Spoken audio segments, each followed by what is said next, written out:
அனைவருக்கும் வணக்கம். நம்ம நாட்டு மக்களுக்கு கடந்த 4 வருடமா ஒரு விஷயம் புரியவே இல்லைங்க. அது விடை தெரியாத கேள்வின்னே சொல்லலாம். அது என்னன்னு தானே யோசிக்கிறீங்க? அதாங்க நம்ம பிஎம் கேர்ஸ் ஃபண்ட் திட்டம். கடந்த கொரோனா காலத்தில கடந்த 2020ஆம் ஆண்டு மார்ச் 27ஆம் தேதி நம்ம பிரதமர் மோடியால தொடங்கப்பட்டுச்சு.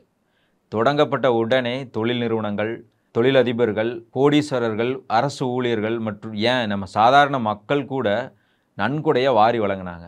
சரி, அந்த பல்லாயிரக்கணக்கான கோடிய வச்சு மோடி என்னதான் பண்ணுவாருன்னு யோசிச்சிட்டே இருந்தோம்னா, முன்கள பணியாளர்களுக்கு ஏதாவது செய்வாருன்னு பார்த்தோம், செய்யல. தூய்மை பணியாளருக்கு ஏதாவது குடுப்பாருன்னு பார்த்தோம், குடுக்கல. தொழிலாளர்களுக்கு ஏதாவது செய்வாருன்னு பார்த்தோம், செய்யல. அதிலிருந்து நம்மளுக்கு 15,00,000 போடுவாருன்னு பார்த்தா, அதுவும் பண்ணல. சரி, அந்த பணம் இப்ப வரைக்கும் என்னடா அப்படின்னு யோசிச்சிட்டே இருந்தோம்னா, அதுக்கான தகவலும் இப்ப வரைக்கும் எதுலயும் சொல்லல.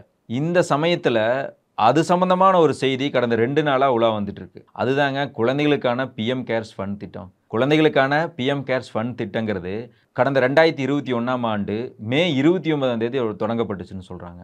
கொரோனா பெருந்தொற்று காரணமா பெற்றோர்கள் இருவரையோ அல்லது பெற்றோர்கள்ல ஒருவரையோ அல்லது தத்தெடுத்த பெற்றோர்கள் இருவரையோ அல்லது தத்தெடுத்த பெற்றோர்கள்ல ஒருவரையோ இழந்த குழந்தைகளுக்கு கல்வி உதவித்தொகை, நிவாரணம், பராமரிப்பு செலவு, மருத்துவ காப்பீடு இது போன்ற உதவிகள செஞ்சுட்டு வரதா சொல்றாங்க. ஆனா, இப்ப வரைக்கும் அந்த திட்டத்தின் கீழ எத்தன குழந்தைகள் பயனடைஞ்சாங்கிறது நம்மளுக்கு ஒரு கேள்விக்குறியா தான் இருக்கு.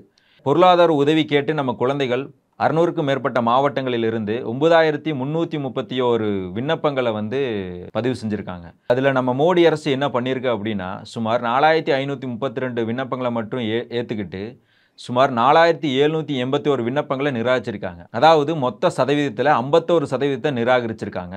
மேலும் 18 விண்ணப்பங்கள் நிலுவையில் இருக்குன்னு சொல்றாங்க. இத்தன விஷயம் பண்ற நம்ம மோடி அரசு, அந்த 4,781 விண்ணப்பங்கள ஏன் நிராகரிச்சாங்கிறது இப்ப வரைக்கும் எந்த தகவலுமே இல்ல. அதுல எதுவுமே குறிப்பிடல. இத நம்ம மகளிர் மற்றும் குழந்தைகள் மேம்பாட்டு அமைச்சகம் தெளிவுபடுத்தியிருக்கு, உறுதியும் படுத்தியிருக்கு. கடந்த 2014ல ஆட்சி பொறுப்பேற்ற நம்ம மோடி தலைமையிலான பாஜக அரசு, ஒவ்வொரு நாளும் விவசாயிகள், தொழிலாளர்கள், மாணவர்கள்னு பல இன்னல கொடுத்துட்டு வந்த இந்த மோடி, தற்போது பெற்றோர்கள இழந்த குழந்தைகளையும் விட்டு வைக்கல.